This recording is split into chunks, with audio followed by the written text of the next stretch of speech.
Hello.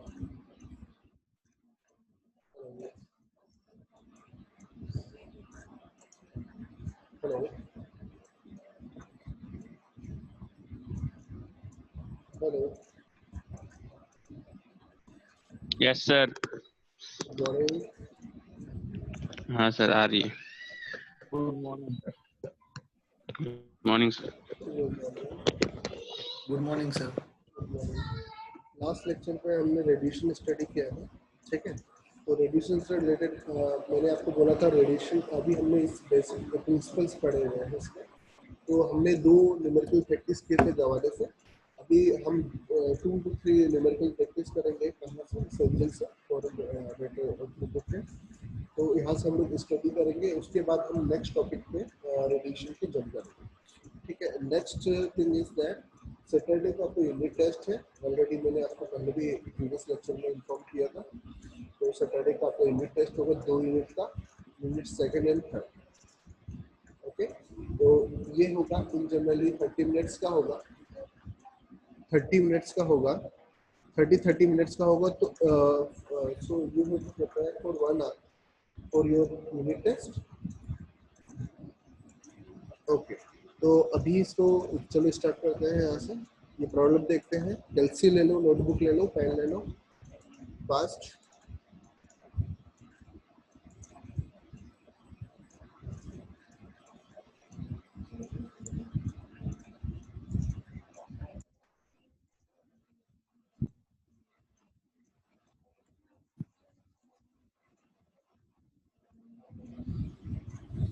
कैलसी notebook ले लो, जल्दी जल्दी।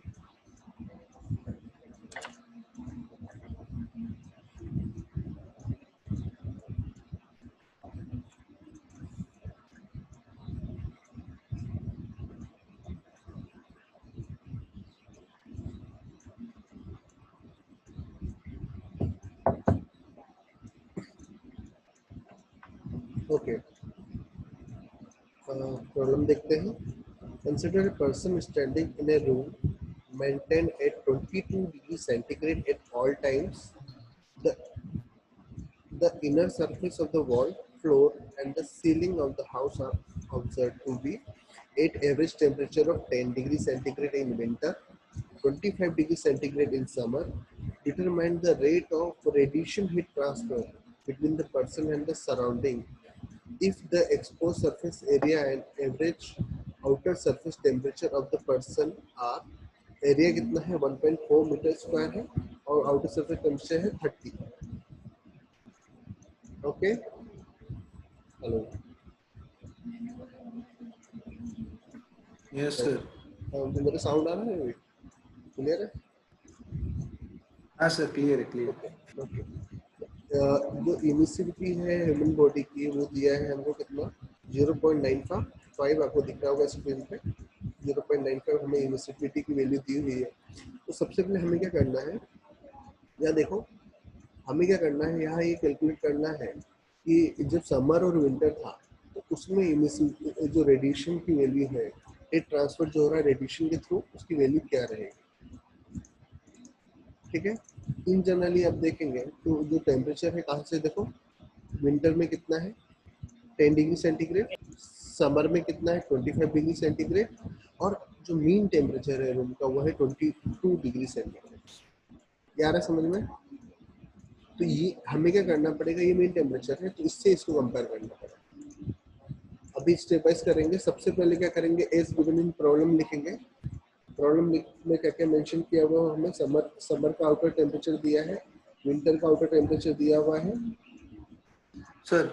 हाँ, मतलब इस इंसान की बॉडी में से इतने टेम्परेचर और सराउंडिंग के टेम्परेचर के हिसाब से विंटर और क्या दिया है उन लोगों ने, दूसरा समर में कितना हाँ हीट होता है, देखो क्या है ये, वो फाइंड करना है। हाँ बस ये फाइंड करना है।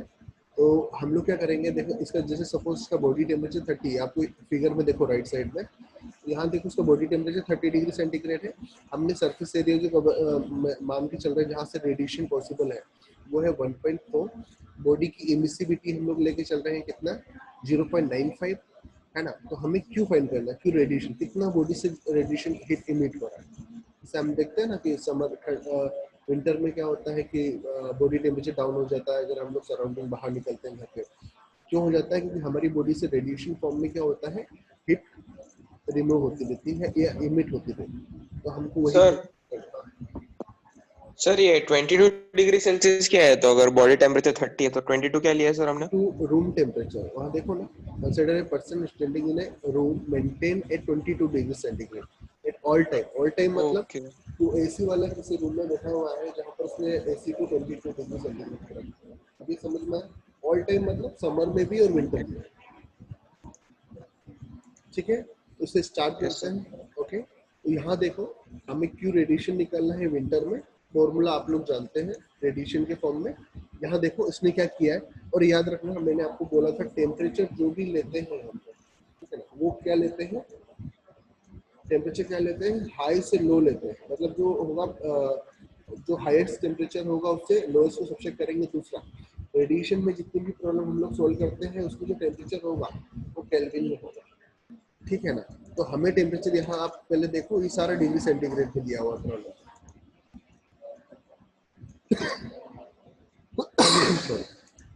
तो हम लोग क्या करेंगे, पहले इसको किस में कन्वर्ट करेंगे, केल्विन में कन्वर्ट करेंगे। यहाँ से कैलकुलेट करना स्टार्ट करो। देखो इमिसिविटी की वैल्यू मुझे कितनी दी है, 0.95 बॉडी की।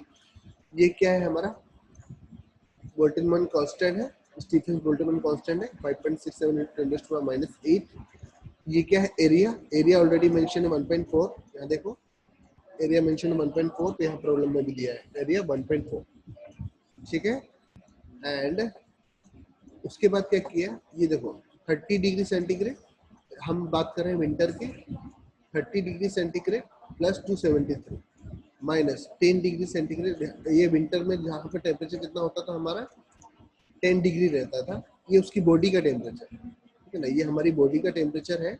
और ये विंटर में जो टेम्परेचर आउटर का जाता है वो है, ठीक है ना। सिमिलरली ये है हमारा बॉडी का टेम्परेचर और ये है हमारा समर का टेम्परेचर। दोनों के केस में हम लोग को ये बताना है कितना क्यों कैलकुलेट करना है, कितना रेडिएशन हीट लॉस हो रहा है, हीट फ्लो हो रहा है, डॉट है तो फ्लो हो रहा है।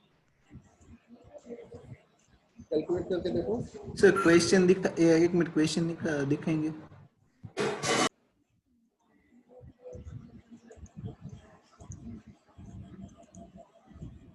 ये देखो पढ़ लो। सर लोगों ने ऊपर 22 दिया ऑल टाइम्स के लिए। ना, वो एक रूम में है जहाँ का उसका टेम्परेचर जो मेंटेन किया है वो 22 डिग्री सेंटीग्रेड रूम का, ठीक है ना। पर हमें ये पता करना है इसकी बॉडी से समर और विंटर में कितना रेडिएशन हीट इमिट होगा। तो इसलिए उसने क्या किया है, इसके बॉडी टेम्परेचर 30 डिग्री सेंटीग्रेड कितना है, ये देखो ये लिखा है ना, surface area 1.4, average outer surface temperature of the person कितना है 30 डिग्री सेंटीग्रेड, ये बॉडी टेम्परेचर है उसका। और जो हीट जो फ्लो हो रहा है वो कहाँ से हो रहा है, उसकी बॉडी से सराउंडिंग में हो रहा है। तो हम लोग को क्या करना पड़ेगा, मेन जो टेम्परेचर हाई टेम्परेचर जो होगा वो 30 डिग्री सेंटीग्रेड लेके चलना पड़ेगा। रूम में तो क्या है, रूम में तो हीट डाइल्यूट हो रहा है ना, सोर्स क्या है यहाँ पर, हीट का सोर्स क्या है, पर्सन है। तो पर्सन की बॉडी का टेम्परेचर कितना है 30 डिग्री सेंटीग्रेड, तो उसको फर्स्ट ईवन लेके चलना, ठीक है। और दोनों केस में हमको कैलकुलेट करना है, जब विंटर में था तो कितना था 10 डिग्री था और समर में 25, ये इस तरह से।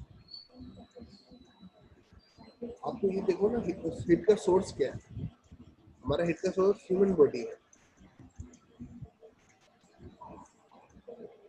तो इन्हें वॉल का टेम्परेचर कंसीडर किया, एयर का नहीं, रूम का नहीं, ऐसा ना। क्योंकि ये सर इन लोगों ने देखो वॉल फ्लोर्स एंड सीलिंग्स का जो टेम्परेचर है ना वो दी है एवरेज टेम्परेचर 10 एंड 25। हाँ उसने हाँ वो एवरेज टेम्परेचर पता है उसको, कितना क्यों नहीं? टेम्परेचर जो विंटर में जाता है वो 10 जाता है और समर में 25 जाता है, ठीक है ना। तो इसको सॉल्व करते हैं। तो बॉडी टेम्परेचर हमारा 30 है, जैसे यहाँ प्रॉब्लम में देखो ये सरफेस टेम्परेचर है या बॉडी टेम्परेचर है और ये सराउंडिंग का टेम्परेचर। तो हमारा बॉडी सरफेस का टेम्परेचर 30 डिग्री है, तो यहाँ 30 लिखा उसको। सराउंडिंग टेम्परेचर हम लोग समर की बात कर रहे हैं, सॉरी विंटर की बात कर रहे हैं, तो 10 था, तो मैंने उसमें 273 ऐड कर दिया, केल्विन में मुझे लेना है। ऐसे ही विंटर की अगर मैं समर की बात करता हूँ तो मैंने क्या किया यहाँ पर कितना है 25 लेके चल रहा है, बॉडी टेम्परेचर 30 है, ये इस तरह से। सर रोल नंबर 23 ज्वाइन नहीं हो पा रहा है।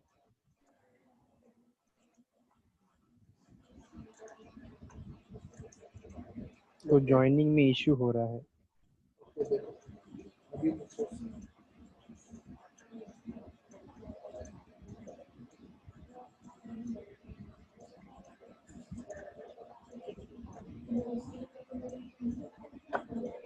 सर मुझे कंफ्यूजन ये हो रहा है कि इन लोगों ने जैसे इन लोगों ने बोला कि हमने 22 पे मेंटेन किया, 20 डिग्री सेल्सियस रूम मेंटेन किया, बट वो लोग टेम्परेचर तो वॉल का ले रहे हैं, तो हमें हमारी हीट रेडिएशन होगी वो हमारी बॉडी से सराउंडिंग में होगी, तो हमें सराउंडिंग का टेम्परेचर लेना चाहिए सर। वो मैं मान रहा हूँ, पर यहाँ यहाँ ये देखो पहले इसको प्रॉब्लम को क्वेश्चन को पढ़ो तो समझना है। एक रूम में a person standing in a room maintain at 22 degree centigrade at all time. एक रूम में वो खड़ा है, ठीक है ना, जहाँ पे टेम्परेचर 22 डिग्री सेंटीग्रेड है। The inner surface of the wall, floor and ceiling of the house are observed to be an average temperature of 10 degree centigrade in the winter and 25 degree centigrade in summer. देखो हम room के temperature को 22 degree centigrade पे maintain तो कर रहे हैं, तो क्या होता है समर और विंटर में वो ज़्यादा वेरी कर जाता है, सडनली फॉल हो जाता है, 10 डिग्री सेंटीग्रेड पे चल जाता है, तो कभी वो 25 डिग्री सेंटीग्रेड पे समर में चल जाता है। ऐसा तो इसको इस तरह से सोचो। हम लोग ट्राई कर रहे हैं मेंटेन करने का, मतलब हाँ, तो हम बॉडी में से जो बॉडी में से जो हीट हाँ रिलीज होगी, मतलब बॉडी में अगर से जो हमारा हीट रूम निकल रही है टेम्परेचर वो 10 वॉल। डिग्री सेंटीग्रेड चला गया विंटर में, ठीक है, तो क्या होगा, अब टेम्परेचर ड्रॉप क्या हो गया, 30 to 10 हो गया। और अगर मैं बात करता हूँ समर की, अभी room temperature suddenly 25 degree centigrade चला गया, तो कहाँ से फ्लो होगा, 40 से 30 से 25 होगा, इस तरह से। Yes sir, yes sir. किसी का आया आंसर, आया किसी का? हेलो सर विंटर का या 151.92। Okay what? सर हाँ विंटर सर। का है 151.87। ओके व्हाट यूनिट लिख लो पीछे। हेलो। हाँ हाँ समर का हाँ सर, कितना आपके है? वॉइस। सर वो एक बात समझ नहीं आई, सिर्फ बॉडी से रेडिएशन होगा, वो रूम के वॉल से रेडिएशन नहीं होगा? नहीं नहीं नहीं उसमें भी नहीं नहीं नहीं, क्योंकि बॉडी बॉडी का टेम्परेचर सराउंडिंग के टेम्परेचर से बहुत ज़्यादा है, 30 डिग्री है। अब वहाँ देखो ना टेम्परेचर ड्रॉप, देखो ना कहाँ से हो रहा है, हीट कहाँ से फ्लो होता है, हाई टेम्परेचर से लो टेम्परेचर फ्लो होता है ना, तो हमारा यस बॉडी का सर। टेम्परेचर 30 है। पर ठंड में क्या होता है, वो जो हाउस का जो वॉल और सीलिंग का जो टेम्परेचर है वो 10 डिग्री होगा, ठीक है ना, तो हीट कहाँ से कहाँ फ्लो होगा, बॉडी से उस डायरेक्शन में, वहाँ टेम्परेचर डाउन है, ठीक है। और ऐसे समर में 25 हो जाता है, तो कहाँ से फ्लो होगा, तो भी हमारा अगर 25 समर में हो भी जाता है, तब भी क्या होता है, हमारा बॉडी का टेम्परेचर ज़्यादा है, 30 है, तो भी हीट फ्लो होगा। पर जो हीट लॉस जो उसमें होता है विंटर में होता है, वो क्या होगा, हीट लॉस जो विंटर में होता है वो ज़्यादा होगा, क्योंकि टेम्परेचर ड्रॉप ज़्यादा है, और समर में जो है वो कम है। आप इसको सॉल्व करोगे तो दिखेगा। सर समर का रेडिएशन आया 40.87। 40.87 गुड। और किसी का इसमें 40.92। 40.92 ओके।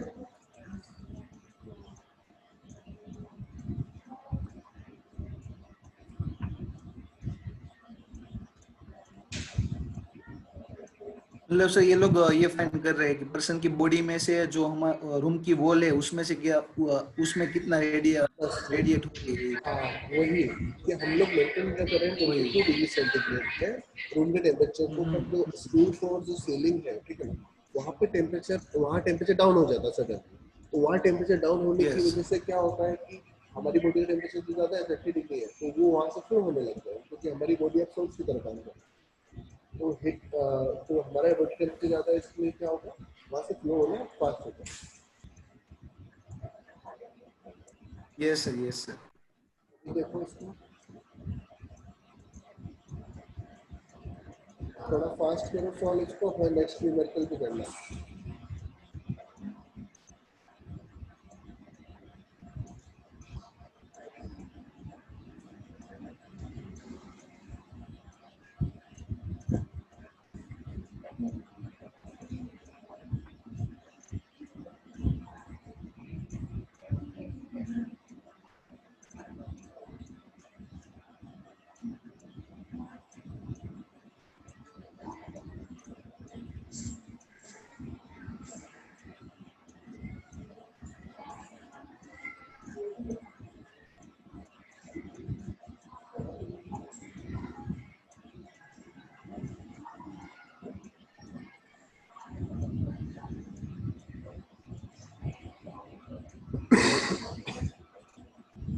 कंप्लीट हो गया इसमें?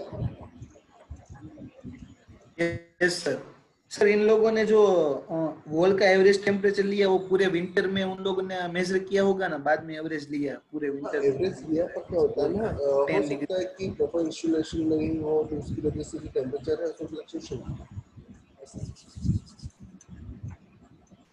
हाँ ठीक है ना। यस। अभी नेक्स्ट प्रॉब्लम देखते हैं। आई होप कर लिया होगा सबने, ये कर लिया है ना problem Shreya? Hello yes sir. आपने करा क्वेश्चन दिया देखा है, करा है आपने? हाँ सर, आंसर भी आ गया। नेक्स्ट क्वेश्चन देखो। नेक्स्ट क्वेश्चन में क्या है, वापस से देखते हैं। Consider a person standing in a breeze room at 20 degree centigrade, determine the total rate of heat transfer from the person with the exposed surface area and average outer surface temperature of a person are 1.6 meters square and 29 degree centigrade respectively, and the convection heat transfer coefficient मतलब small h की value कितनी है, 6 watt per meter square degree centigrade हमने दिया। ठीक है, तो हमें क्या करना है, सबसे पहले हीट कहाँ से कहाँ फ्लो हो रही है, देखो कहाँ पे है, consider person standing in a breeze room at 20 degree centigrade. अब उसका बॉडी टेम्परेचर कितना है, 29 डिग्री सेंटीग्रेड। ठीक है, सोर्स का टेम्परेचर है और ये क्या सराउंडिंग का टेम्परेचर। ठीक है, एरिया दिया है ऑलरेडी हमें 1.6, हीट ट्रांसफर कोएफिशिएंट दिया है, तो हमें क्या करना है, determine the total rate of heat transfer from this person. तो अभी देखो दो पॉसिबिलिटी है। पहले वाले केस में हम लोग सिर्फ रेडिएशन को कंसीडर करते थे। मैंने आपसे पूछा था रेडिएशन के फॉर्म में अगर मैं बोलूँ तो कितना हीट ट्रांसफर होगा, और अभी मैं ये जानना चाहता हूँ कि कन्वेक्शन और रेडिएशन के थ्रू कितना हीट ट्रांसफर पॉसिबल है। अभी देखो कन्वेक्शन कैसे होगा, बॉडी सॉलिड है, सराउंडिंग में जो एयर फ्लो हो रही है उसकी वजह से क्या होगा, कन्वेक्शन होगा, और बॉडी से जो हीट निकलती है उसकी वजह से क्या होगा, रेडिएशन होगा। तो अगर मैं टोटल हीट फ्लक्स अगर मुझे कैलकुलेट करना हो तो क्या करना पड़ेगा, दोनों को सम करना। ठीक है, तो सिंपल सी प्रॉब्लम है। और अभी अगर मैं बात करता हूँ कन्वेक्शन के केस में, मुझे अगर हीट फ्लो निकालना है तो फॉर्मूला क्या यूज करूंगा, H A delta T.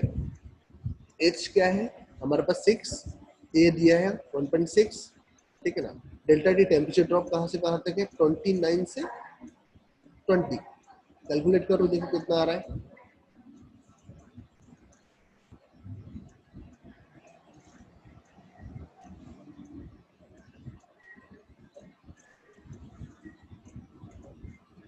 Convection है 86.4।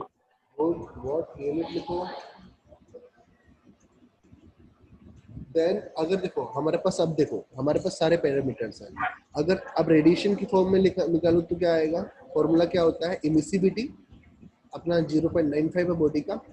तो हमने क्या किया, इमिसिविटी काउंट किया 0.95 इनटू एरिया 1.6 इनटू क्या आएगा, Stefan Boltzmann constant 5.67 into 10 to power -8 into जो टेम्परेचर ड्रॉप है। यहाँ देखो, ये देखो, ये इमिसिविटी सिग्मा कांस्टेंट है, एरिया है, ये ऑलरेडी सारा का सारा गिवन है।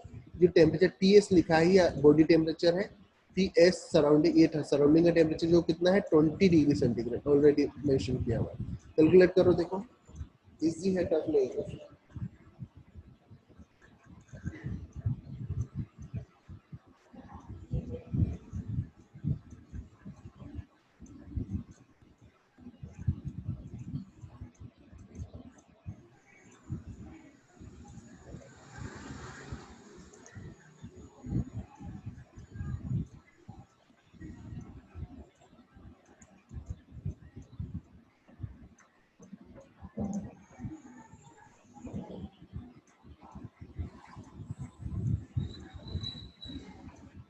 दीक्षित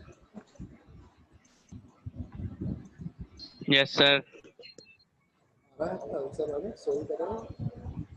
हाँ सर, हाँ कर रहे हैं। उसका आ गया 86.4 आया कन्वेक्शन वाले का। रिएक्शन का 86 है। हाँ हाँ 86.4। हाँ, गुड गुड गुड। यूनिट लिखा करो। Yes sir.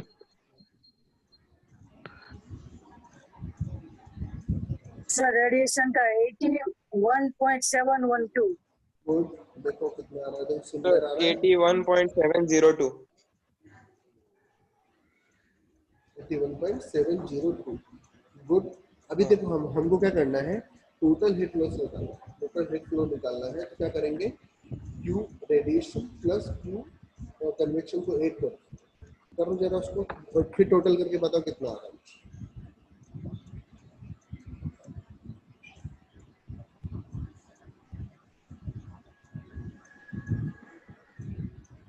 सर 168.102। 168.102। ओके, ठीक है। अभी ये क्लियर है सबको, ये प्रॉब्लम क्लियर है सबको?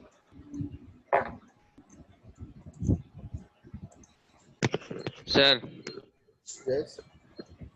हेलो सर, कन्वेक्शन के थ्रू हीट ट्रांसफर ज्यादा क्यों है इसमें? कन्वेक्शन के थ्रू, क्योंकि सराउंडिंग में हॉट वो है ना, कोल्ड एयर है, इसलिए कन्वेक्शन के थ्रू हीट ट्रांसफर ज्यादा होगा। नहीं समझा?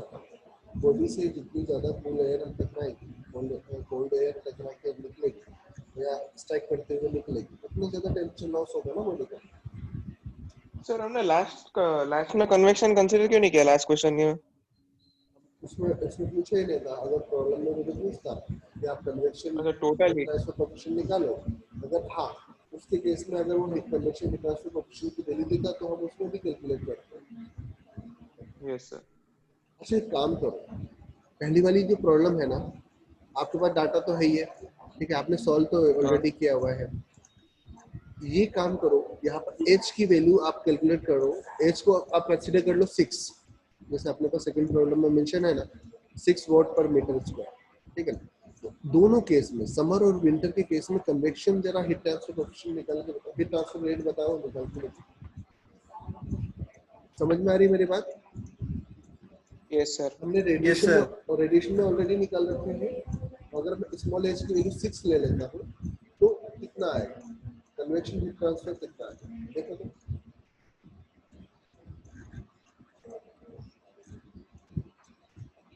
सर बट हमें है ना, इसमें जो हमने टेम्परेचर सराउंडिंग का मेंटेन किया है ना, वो लेना पड़ेगा, क्योंकि उन लोगों ने वहां पे ये लिया है सराउंडिंग का टेम्परेचर, उन लोगों ने उस समय वॉल का नहीं लिया है।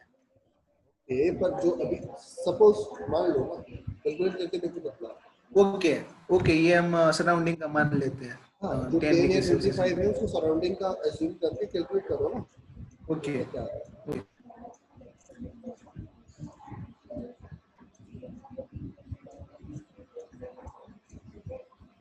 सर विंटर के केस में 168 वाट आया। विंटर के केस में 168 वाट।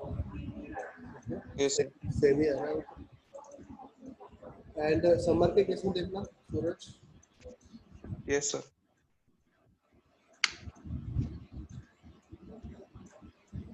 42 वाट। 42 वाट। अच्छा ओके, अब एक काम करो, हाँ सर सेम।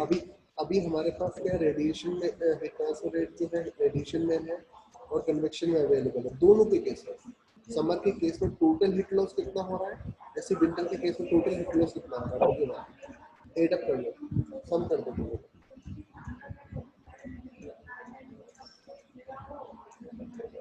सर विंटर में टोटल हो रहा है 320। विंटर में कितना है? 320।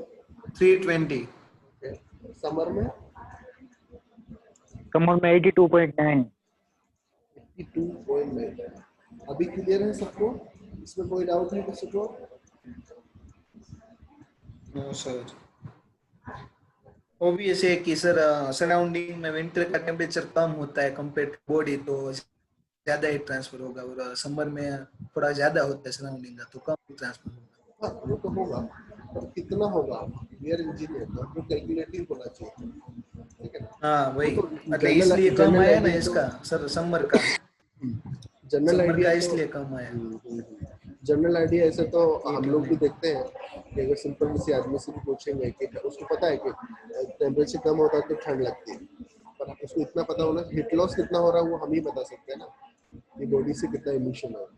Yes sir, yes sir. Okay, ये चीजें हैं। देन एक प्रॉब्लम और है, कंडक्शन से रिलेटेड है। अभी तक तो हमने देखा कन्वेक्शन और रेडिएशन के थ्रू कितना हीट एमिशन हो रहा है। तो लास्ट प्रॉब्लम है आज के लिए, तो यहाँ देखो सर प्रॉब्लम को थोड़ा ध्यान से देखना, सुनना। सर एक डाउट आया हाँ कि सर हमने वो लास्ट सम में किया कन्वेक्शन और रेडिएशन दोनों वो पर्सन की बॉडी में से हो रहा है, राइट? तो इस दोनों में जो मिला उसमें डिफरेंस क्या है? क्योंकि कन्वेक्शन में भी टेम्परेचर के उसकी बॉडी के हिसाब से हीट लॉस हो रहा है और रेडिएशन में भी उसकी बॉडी की टेम्परेचर की वजह से हीट लॉस हो रहा है। देखो मैं बताता हूँ इसमें क्या होता है। ये मैंने आपको क्या बताया है, जब भी हीट ट्रांसफर होता है 3 मोड होता है, हर टाइम होता है। आप चाहे आप वाटर बॉइल करते हो या बॉडी से हीट एमिट हो रही है, किसी भी फॉर्म में ये तीनों चीज़ें होती हैं। क्योंकि अगर ऐसा बात करें तो कंडक्शन भी होगा उसके साथ, बॉडी टेम्परेचर कैसे राइज कर रहा है, ठीक है ना।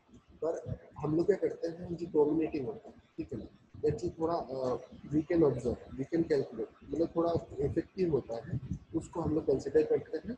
बाकी को अगर वैल्यू बहुत ज़्यादा कम है तो उसको नेगलेक्ट करते हैं। मेरी बात समझ में आ रही है? तो हम उसी को ओके, कंसिडर हाँ करते हाँ हैं हाँ। जिसको कि सिग्निफिकेंट वैल्यू है, ठीक है।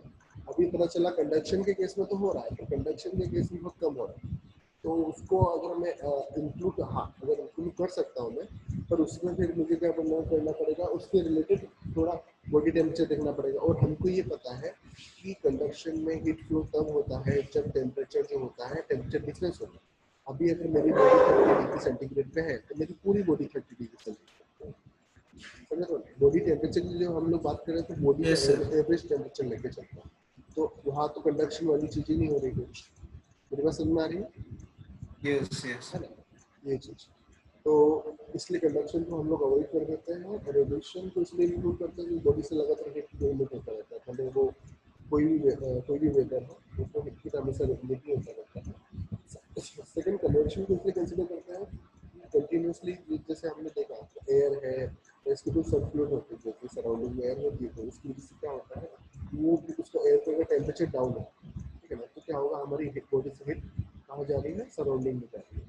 और इसका रिवर्स ही है, अगर सराउंडिंग का टेम्परेचर ज़्यादा है, बॉडी के टेम्परेचर, सपोज हमारा बॉडी का टेम्परेचर 30 डिग्री सेंटीग्रेड, सराउंडिंग में टेम्परेचर 48 डिग्री या 42 डिग्री सेंटीग्रेड, तब क्या होगा, फिर बॉडी में बॉडी हीट एब्जॉर्ब करेगी, जिसकी वजह से क्या होता है, समर में आपको गर्मी लगती है, पसंद।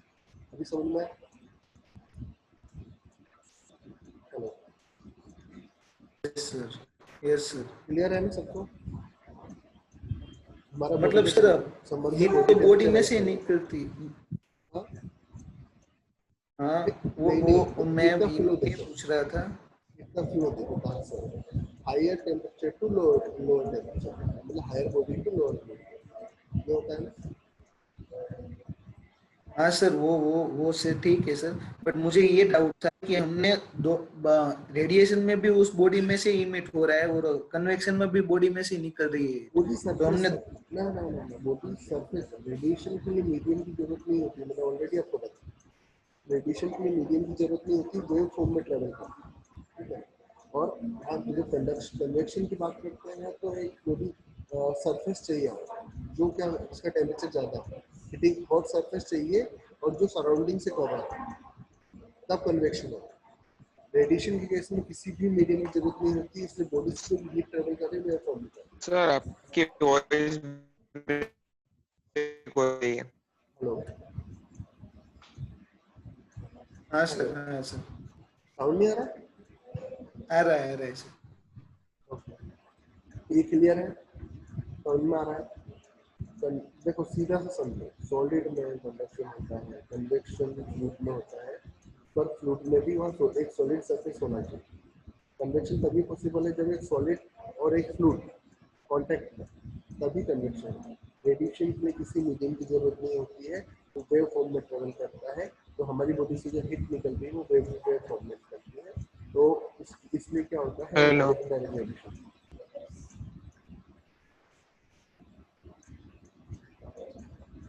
हाँ है ना, सर, क्लियर है? हाँ। मुझे ये लगा था कि हम सिर्फ इक्वेशन में डिफरेंस यूज कर रहे हैं, बाकी ये हो तो वही रहा है वैसा। तो अभी समझ में आया जो मैंने बताया आपको? हाँ सर।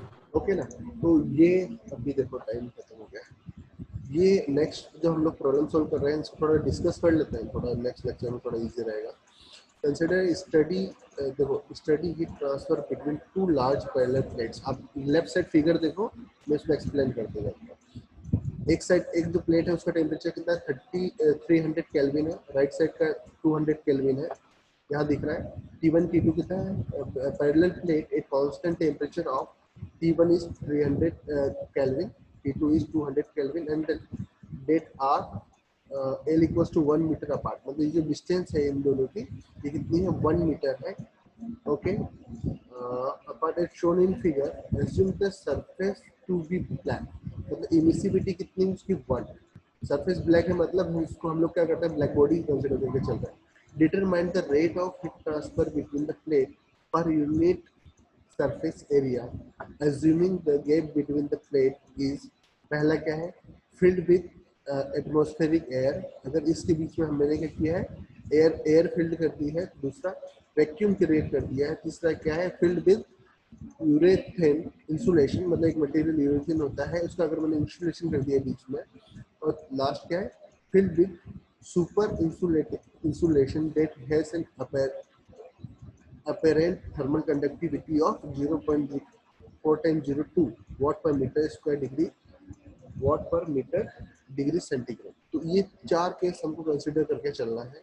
पहले सबसे पहली बात तो हमको ये आइडिया होना चाहिए कि सबसे पहले हम लोग लिखेंगे, अब देखो ये सॉलिड है, इसमें कंडक्शन है, ठीक है। अब इस प्लेट से जो हीट इधर मूव कर रही है, अभी ध्यान से देखो, इस प्लेट से जो इधर हीट मूव कर रही है या क्या होगा, रेडिएशन के थ्रू करेगा। अगर यहाँ वैक्यूम है तो रेडिएशन के थ्रू करेगा, है कि नहीं। यहाँ देखो, हाँ सर, है ना। तो रुको, नेक्स्ट लेक्चर में मैं आपको एक्सप्लेन करूंगा उसको, और ब्रीफली थोड़ा सा डिफिकल्ट है, एक एक करके हम इसको एक्सप्लेन करेंगे। देखेंगे, यहाँ देखो आपको इमेज दिख रही है, स्क्रीन दिख रही है आपको। तो यहाँ देखो, जब हम एयर यूज करते हैं तो हीट कितना फ्लो हो रहा है, 587 वाट। वैक्यूम क्रिएट करते हैं तो 368 वाट। इंसुलेशन यूज करते हैं 260, और जब मैंने सुपर इंसुलेशन यूज किया तो हीट कितना फ्लो हो रहा है, 0.2 वाट। आप चेंजेस देख सकते हो, जैसे इंसुलेटिंग मटेरियल को हमने बढ़ाते गए हैं तो क्या हो रहा है कि देखो, क्योंकि गैस में भी थर्मल कंडक्टिविटी होती है, ठीक है ना। भले वो एयर हो या कोई भी गैस हो, उसकी में थर्मल कंडक्टिविटी होती है, भले वो कम होती है मेटल के कंपेरिजन में, इसलिए यहाँ हीट जो फ्लो है वो ज़्यादा है, ठीक है। अभी मैंने वैक्यूम क्रिएट कर दिया, जो अभी जो गैसेस के थ्रू जो ट्रांसफर हो रहा था वो नहीं होगा, इसलिए यहाँ देखो हीट ट्रांसफर कम है। इसके बाद मैंने इंसुलेशन यूज किया, तो हम लोग, आपको पता है इंसुलेशन हम लोग यूज करते हैं हीट फ्लो को प्रिवेंट करने के लिए। तो यहाँ पर कितना आ रहा है, क्यू का वैल्यू 260। और जब मैंने हाईली सुपर इंसुलेटिंग मटेरियल जब मैंने यूज किया तब कितना आ रहा है, हीट फ्लो 0.2 वाट। ये क्लियर है, सबको समझ में आ रहा है। एयर होता है तो क्योंकि वो गैसेस फॉर्म में है, उसकी भी कुछ ना कुछ थर्मल कंडक्टिविटी होती है, पर मेटल से कम है, इसलिए वहाँ हीट फ्लो ज़्यादा होगा। वैक्यूम करेंगे, वैक्यूम लगाएंगे। इन लोगों ने सर ये क्यू फाइंड किया, वो रेडिएशन का फाइंड किया कि कन्वेक्शन का? कंडक्शन के थ्रू वॉल में कितना हो रहा है, total heat flow, total conduction के थ्रू और रेडिएशन के थ्रू, तो टोटल कितना हीट फ्लो है वो फाइंड। ओके ओके, वॉल में तो क्योंकि सॉलिड मटेरियल है तो वॉल में इसमें जो होगा, तो सॉलिड रॉड जो है इसमें क्या होगा, कंडक्शन होगा, कंडक्शन के थ्रू उसमें हीट जनरेट हुआ और रेडिएशन के थ्रू इमिट होगा। ओके, इसको नेक्स्ट लेक्चर में करेंगे, कंप्लीट करेंगे और नया टॉपिक में स्टार्ट करेंगे। क्लियर है? Hello, yes sir, yes sir. Okay, yes sir. Attendance लेते हैं।